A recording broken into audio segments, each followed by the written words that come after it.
Welcome back, Stoner Squad. My name is DanIsStoned, and it's time for 6 more Imperator Rome tips and tricks which you may or may not know of. Before we dive into the mystical and magical world of tips, I would like to thank you guys for the support you gave me for the first tips and tricks video which I made, which made me want to kind of give you fellas another one since you all enjoyed it. Anyway, if the button helps or you found it interesting, don't hesitate to hit that like button down below, and if you really enjoyed it and you want to see more content, also hit that subscribe button. Anyway, now that intro's out of the way, let's get down to business. Anyway, the first thing I would like to talk about are holdings. You know, those big slave-filled estates that you can hand out to people at will, increasing their loyalty by 20 for each holding you hand out? Well, what the game does not tell you, and yes, the game is slightly sneaky, that for each holding you give, it increases the territory's commerce income by 0.05. To see this, all you need to do is just hover your mouse cursor over the commerce income of the said territory. Now, for an example here, I'm just going to show you from my city of Rome, and you'll see what I mean. So I'm just going to go down to Rome here, and what you do, just click on your city, any you want, boom, and then just move your mouse cursor over the commerce income of city, not over the top here. This is the commerce income of the whole province. What you want is the commerce income of the city, which is under here. There it is. And as you can see, number of holdings plus 0.10. Now, this is 0.05 per holding. How do you know how many holdings I've got, might you ask? Well, it is actually fairly simple. It is all indicated, and I will just quickly show you where it is, if I can find it, down here. Holdings 2 out of 4. Okay, divide 0.10 by 2, and you have the 0.05. Once you increase in size, there are a considerable amount of holdings you can give, so all of a sudden that tiny little 0.05 per holding adds up to a pretty decent chunk of cash that you will be missing out on if you don't take the time to hand them out. Holdings are really useful. Do take the time to hand them out, as well as the loyalty increase, which is very useful if you have a couple of disloyal people, or let's say you wanted to put this brilliant guy with amazing stats in a position in government, but he's not loyal. Well, just hand out the guy a holding and watch his loyalty go up, and at the same time, watch your cash flow increase. Speaking of the game's sneakiness, we can now move on to tip number 2, which concerns the roads. Now, they don't just look really cool on the map, as you can see. I'll just zoom out here and look at this lovely road network here going throughout the Roman Republic. It is absolutely gorgeous, and this is one of the major strengths of the game. It looks really cool.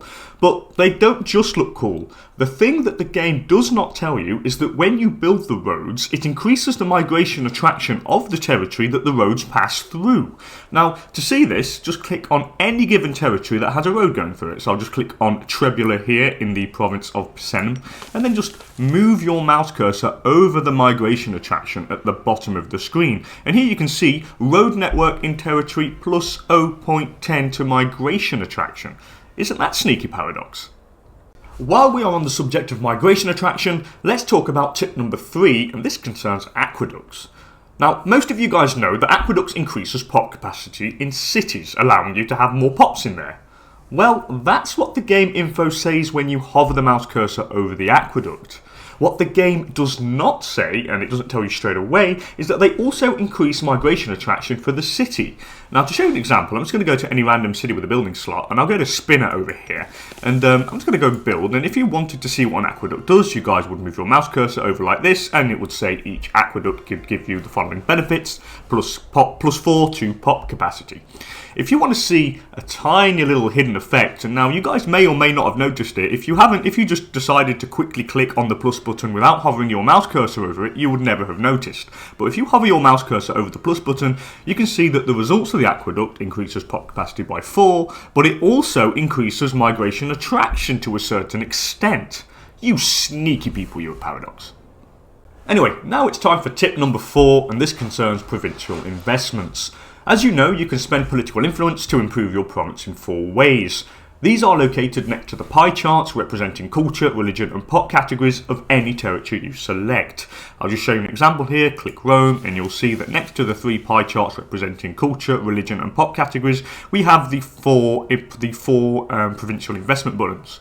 We have install provincial procurators, which increases pop output by 4%, and provincial loyalty by 0.01. Then we have next to it promote infrastructure spending, which increases the city building slot by 1. Then we have the entice business investments, which increases local import routes by 1, and the make religious endowments, which increases state religion happiness by 3%. Each provincial investment has a base cost of 80 political influence, and the cost can be reduced with inventions. By now you are all going to be shouting, but Dan, where's the goddamn tip? Well, this may not be evident to everyone, but the investments work province-wide, meaning that every single territory in the province is affected by the bonus. Here, for example, I'm going to click Rome, and you'll see that I have the Provincial Procurator Province Investment, which gives me here plus 20% pop output and plus 0.05 loyalty. If I click on Tiber here, and you will see that I also have the same effect, plus 20% pop output and plus 0.05 province loyalty. The same would apply for every single territory in the province of Latium. So when you actually enact a provincial investment, it works for every single territory in the province.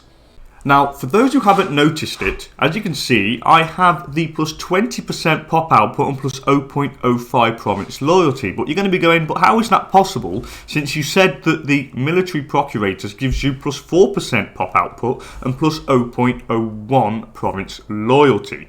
Well, that brings us to a sub-tip in this tip, if you get my meaning.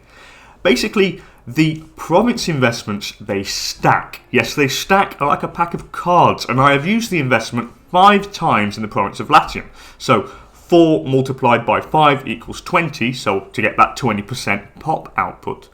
This is really useful. You can really pump up the productivity of a province by just basically spamming the installed provincial procurators in one of your major provinces, which increases revenue from taxing, revenue from commerce, as well as your research points. Remember this, guys, provincial investments are highly underrated. They cost a lot of political influence, but if you can get the reductions with your inventions and so forth, honestly, they are really worth it. Consider using them.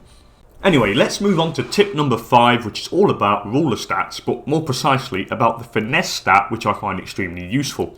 Finesse provides a bonus percentage to commerce income and a reduction to building costs to the T of times 2 of your ruler or consort's Finesse stat, depending on who has the highest. For example, my co-consul of Rome here, you can see, has 7 Finesse. This increases the build reduces the build cost by 14%, while increasing national commerce income by 14%. You will notice that the game takes the co-consul's Finesse stat to apply the bonus, because my actual consul's Finesse stat is lower than that of the co-consul, which means that this consul guy is pretty much too much of a pussy. And, of course, no, I don't mean the kind of pussy you just saw. With a high Finesse stat coupled with inventions and the standardised construction national idea that reduces the build cost buildings by 15%, you can make buildings cost absolutely peanuts, allowing to boost your land in no time. If you would like to take things even further, just make sure you import a surplus of stone into your capital province. I mean, as you can see here, my capital province of Latium has a surplus of stone, which reduces the build cost by another 10%. So we have the minus 14% of the co-ruler's Finesse, we have the minus 10% due to the surplus of stone, so that's already minus 24%. But if you wanted to take it even further, just choose the national idea, standardised construction, which would reduce build costs by another whopping 15%, which means then in essence your buildings will cost absolutely nothing. Honestly, I find this really, really cool, and especially if you have a lot of buildings to build, just honestly go for it. Now we move on to the final tip, which concerns temples and theatres in your cities. This last tip is more of a recommendation, and it will help save you political influence later down the line.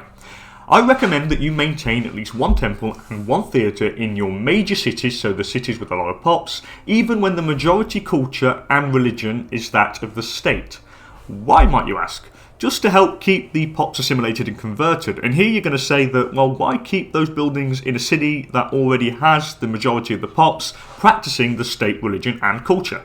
Simply put, because of pop migration. Over time, pops will migrate to your lands, and they don't necessarily migrate internally from your lands. They can also come from overseas. Overseas pops means pops which are not necessarily of your culture and religion. The same applies to the capture of slaves. When you're at war, you can seize down territory and you can capture slaves. These slaves are not necessarily of your state culture and state religion. This means you will need to assimilate and convert these new pops when they arrive. The temples and the theatres that you left there increases the conversion and assimilation speed and allows you to conserve your political influence by not changing the governor policies, allowing the temples and theatres to convert and assimilate the stragglers that arrive at a decent speed. It is much better for you to kind of progressively convert them as soon as they, convert and assimilate as soon as they arrive, instead of just waiting for a load to come in and then just change your governor policy to cultural assimilation or religious conversion at the cost of political influence. I just find it tends to save you that little bit extra in political influence, which is quite a valuable commodity, because when they arrive and they already have at least one temple and one theatre there, the conversion and assimilation speed is increased quite a bit, so just over time it's going to be doing it on its own without you having to change the governor policy. Well, that's it for this tips and tricks video, guys. Hopefully this helped you out and you learned some stuff that you did not know about the game in the process. If the video did just that, please hit that like button down below, and if you want to see more great Imperator Rome content, hit that subscribe button. Anyway, thank you all for joining me, and I will see you guys in the next one. Bye for now.